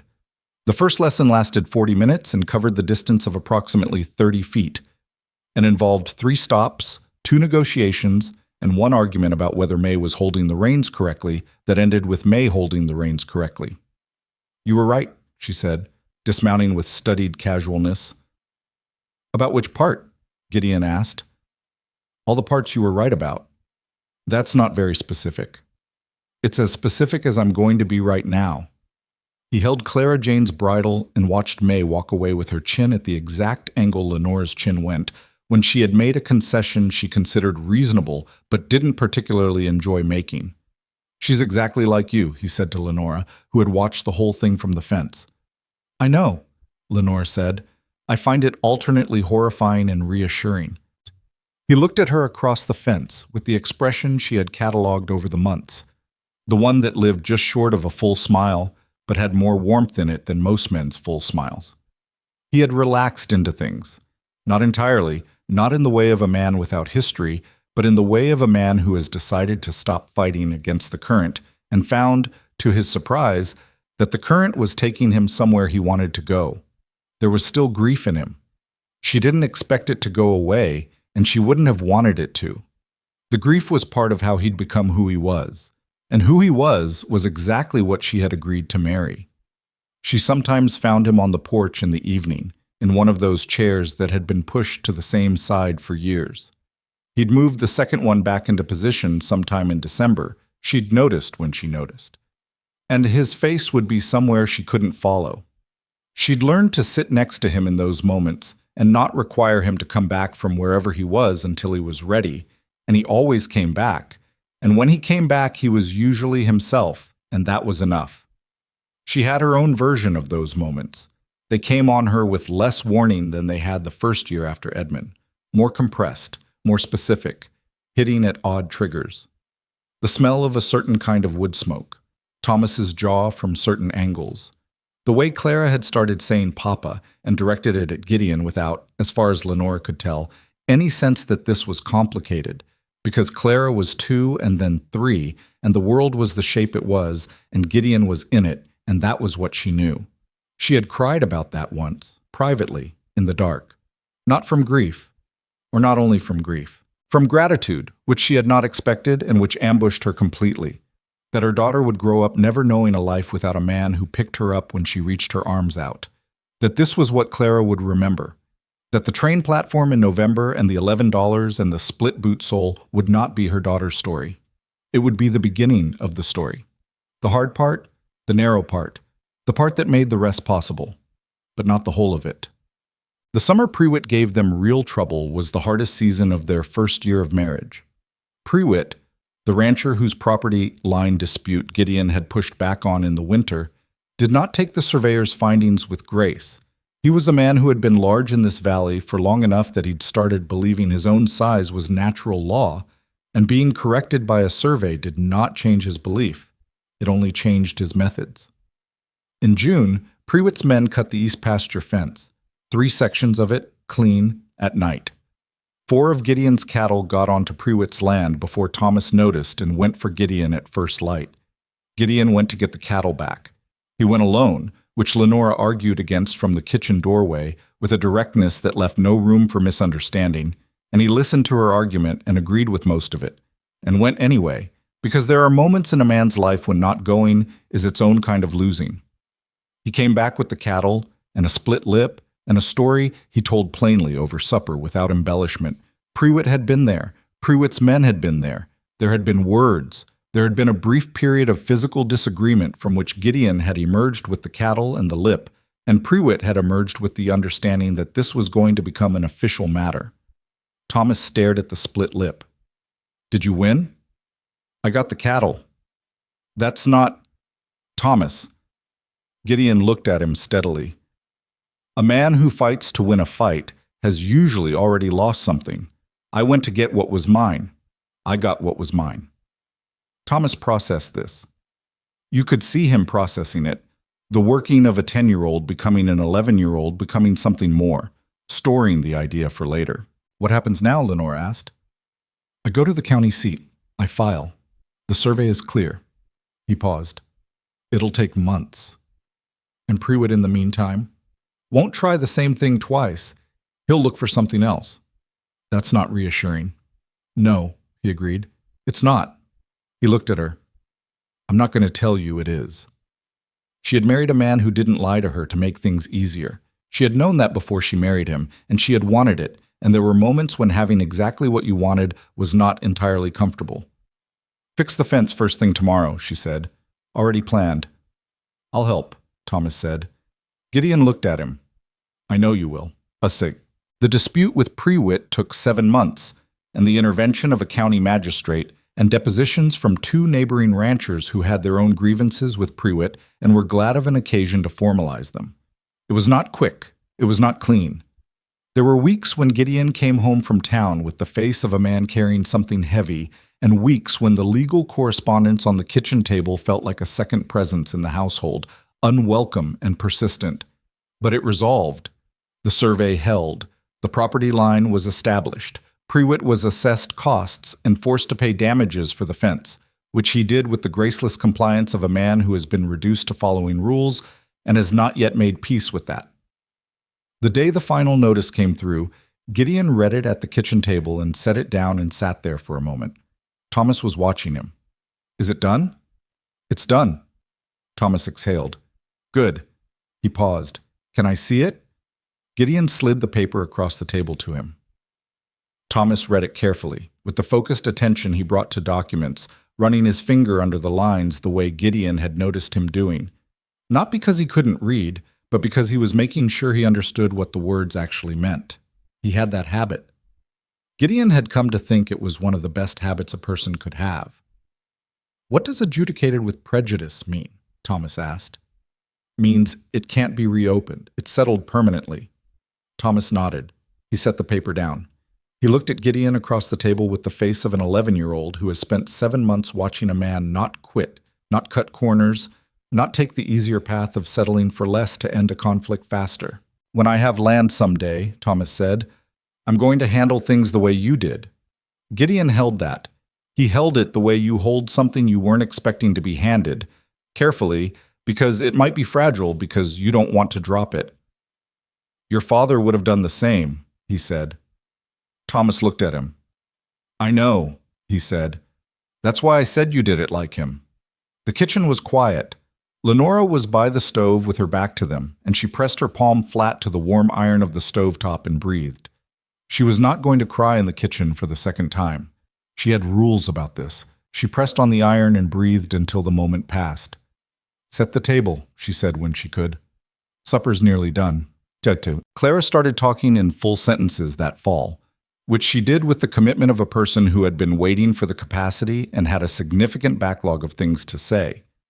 She narrated her days. She had opinions about meals. She explained at length why the chickens were her friends and why November was not her friend, because November had looked at her in a way she didn't appreciate. A characterization of the yearling that Gideon privately found more accurate than he expected. She called him Papa without ceremony from the start, which was the start of the start, and had never shifted from it. He had sat with Lenora one evening in February of that second year and said, out of nowhere, in the way he said things that had been waiting, "Is it all right that she calls me that?" Lenora had been mending something. She set it down. "Yes," she said, "it's all right." Edmund was her father. Edmund will always be her father. That doesn't change what you are to her. He looked at his hands. "I want to be careful with it." "You are careful with it. That's why she says it the way she does, like it's just true. Because you've made it true without making anything else untrue." She watched his face. Edmund would have wanted someone to pick her up when she reaches her arms out. That's what fathers want. He would have wanted what you're doing. He was quiet for a long moment. The fire made its sounds. "I've been thinking," he said, "about Thomas and May." She waited. "Whether they'd want—" He stopped. "Whether they'd want to take my name. I'm not asking them to. He stopped again. "I want them to know it's offered." She looked at him steadily. "Tell them that yourself."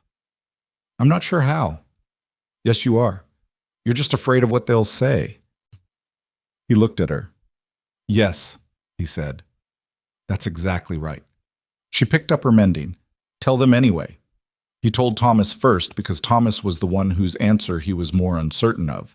He told him in the barn, in the practical context of morning work, which was the only context in which he knew how to say hard things, with his hands doing something and the work ongoing around him. He said it plainly. That Lenora was his wife now, and that the children were his family, and that they did not have to take his name ever, but if they wanted to, the offer was there, and it was genuine, and there were no conditions attached. Thomas fed the horses without speaking for a full minute. "My father's name was Hale," he said. "I know. I don't want to lose that." "You won't. It stays yours. I'm just offering Cross as an addition, if you want it." Another minute of silence. November leaned over her stall door and nosed at Thomas's shoulder, and he pushed her away without looking. "Thomas Hale Cross," he said, trying it out. "If you want." Thomas looked at him. "Would it mean something to you if I took it?" Gideon considered lying about this, considered saying it's entirely up to you, no pressure either way, and decided against it because Thomas at 11 could hear the truth in things and deserved to be given it. "Yes," he said, "it would mean something to me." Thomas nodded slowly.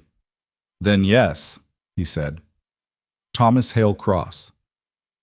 May's answer, when Gideon told her, was more characteristic. She listened to the offer with her arms crossed and her head slightly tilted. "May Hale Cross," she said immediately. "You don't have to decide right now." "May Hale Cross," she said again, as if she were signing a document. "Done. Can I have breakfast now?" Clara, who had not been part of the conversation but had wandered in at the end and heard her name adjacent to the discussion, pointed at herself and said, "Me too," with great authority, which resolved her portion of the matter efficiently. The ranch grew. Not in the dramatic way of expansion stories, not overnight, not without cost. In the way of things that are built by people who know they're going to be in one place for a long time. A new section of pasture fenced in the 3rd year. A second barn the 4th. A proper root cellar that Thomas designed and helped build and which Gideon admitted once was better designed than the one he would have built himself, which was the highest praise he had, and Thomas knew it. Mrs. Aldrich invited Lenora to join the women's collective that managed the Dry Creek School Fund in the 3rd year, which was an indication of something, of the town's assessment having settled.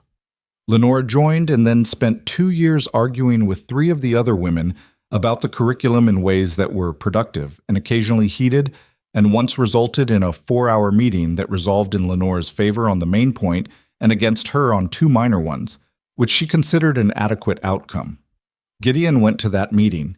He sat in the back and said nothing for 4 hours, and then on the walk home said, "You were right about the reading materials." "I know." You were also unnecessarily combative about the arithmetic question. She looked at him. I was not unnecessarily combative. I was precisely as combative as the situation warranted. Don't me. I'm not humming you. I'm acknowledging that you've given me a response that I'm choosing not to argue with. That's wise? I thought so. They walked home through the cold with their breath visible and their shoulders occasionally touching. And Lenora felt the specific warmth of this. Not the grand warmth, not the warmth of a story's high moments, but the everyday warmth of a person walking beside you in the dark, who knows you and has chosen to stay anyway. The warmth of accumulated ordinary. There was no single day on which everything became all right. That was one of the things nobody told you, she thought, that recovery and love and the building of something real didn't have a clean moment of completion. It was all accumulation. Small decisions, small moments, the consistent choice to show up again each morning and try again. The choice Gideon made every day to stay present instead of retreating into the sealed place where he'd kept himself for 6 years. The choice she made to trust that what was growing was real and not to hold back from it out of caution. They argued.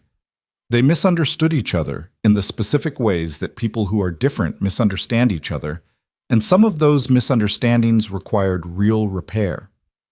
There was one winter, the 4th, when a stretch of difficulty with the cattle and a bad ice storm and accumulated exhaustion pushed them both past their better selves for about 3 weeks, and they were shorter with each other than they should have been, and the house felt tight, and the children got quieter in the way children get quiet when adults are stressed.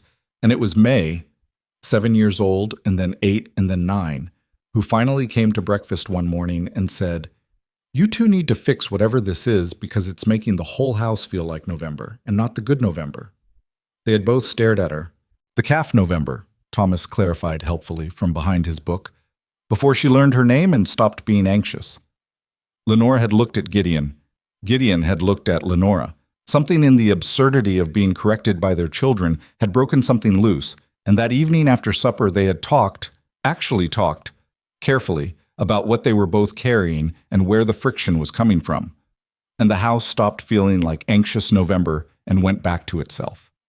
May had left a drawing on the kitchen table the next morning. 2 adults and 3 children and a calf, all in a row, with the label, "Us," fixed. Gideon had put it in the account book between 2 pages, and it was still there years later, slightly faded, still exactly what it said it was.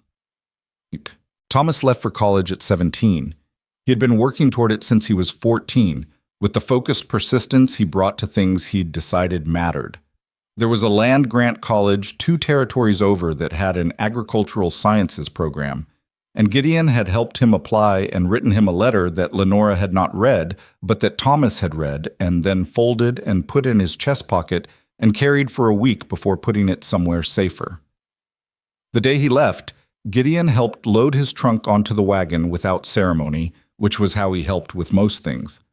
But when the wagon was ready and Thomas came down the porch steps with his coat and his hat and his face doing the careful, neutral thing he did when he was managing something large, Gideon did something he had not done before. He put his hand on the back of Thomas's neck, brief, firm, and said, "You know what you need to know. Trust that."